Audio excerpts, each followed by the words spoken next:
اللهم صل على محمد وعلى آل محمد كما صليت على إبراهيم وعلى آل إبراهيم إنك حميد مجيد.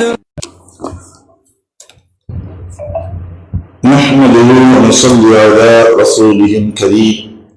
أما بعد، عن جابر رضي الله تعالى عنه قال: رمى رسول الله صلى الله عليه وسلم الجمرة يوم النحر ضحى، وأما بعده فإذا زالت الشمس.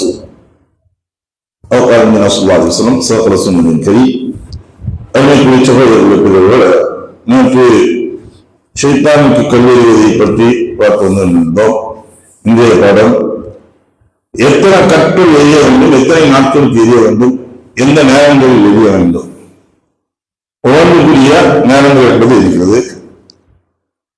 நான் சொல்லப்பட்டது போன்று ஹாஜிகள் 9 பகல் நேரங்களில் அரஃபாவிலும், இரவு நேரங்களில் முஸ்தலிஃபாவிலும் தங்குவார்கள். 10வது நாள் சுபஹ் தொழுகையை தொழுதுவிட்டு நேரத்துடன் அவர்கள் விரைந்து வருவார்கள் மினாவிற்கு. மினாவில் ஒரு ஷைத்தானுக்குரிய கல்லை இவர்கள் புரட்டி எடுப்பார்கள். ஜம்ரத்துல் அகபா என்று சொல்லக்கூடிய இந்த இடத்தில் இந்த ஷைத்தானுக்கு இவர்கள் 7 கல்களை எறிவார்கள். 7 கல்களை எறிந்துவிட்டு அதற்கு பின்னால் அவர்கள் முடிகளை இறக்கிக் கொண்டு குர்பானி கொடுப்பாங்க. குர்பானி கொடுக்கிறத உறுதி செய்தன்னு இவங்க முடி அழைக்கிறாங்க. முடி அழைக்கிட்டு இஹ்ராமை அப்பொழுது அவர்கள் கழித்துட்டு அதற்கு பின்னால் தவால் செய்வதற்காக சென்று வருவார்கள். முதலாவது நாள், அதாவது 10 அன்று ஒரு ஷைத்தானுக்கு கல் எறிவார்கள். அடுத்த நாளான ஐயாம தஸ்ரீக் என்று சொல்லக்கூடிய முதல் நாள், அதாவது பிறை 11 அன்று சூரியன் உச்சியிலிருந்து சற்று சாய்ந்த பிறகு இவர்கள் ஜம்ரத்துல் உலா என்று சொல்லக்கூடிய ஷைத்தானுக்கு இவர்கள் கொள்ளையார்கள். ஜம்ரத்துல் உலாவிற்கு முழுமையான கொண்டு அவர்களுக்கு அந்த ஷைத்தானை 7 கற்கள் இவர்கள் அழிப்பார்கள். இது மஸ்ஜிதுல் கைப்பை ஒட்டியுள்ள சிறிய ஜம்ரா என்று சொல்வார்கள். அதிலே மக்காவில் இருந்து தொலைவில் தூரத்தில் இருக்கக்கூடிய ஜம்ராவாகும். அடுத்தபடியாக அவர்கள் அந்த 2வது நாளே நடுசைத்தானுக்கு கல்லெறிவார்கள். நடுசைத்தானுக்கும் கல்லெறி போயிட்டு முதலாவதாக எய்யப்பட்ட ஜம்ரத்துல் அகபா என்று சொல்லக்கூடிய முதல் சைத்தானுக்கும் கல்லெறிவார்கள். 3 சைத்தான்களுக்கும் பிறை 11 அன்று கல்லெறிய வேண்டும். பிறை 12 அன்றும் அதே உச்ச நேரத்தில் இருந்து சற்று சாய்ந்ததற்கு பின்னால் அவர்கள் கல்லெறிவார்கள். 3 சைத்தான்களுக்கும் கல்லெறிவார்கள்.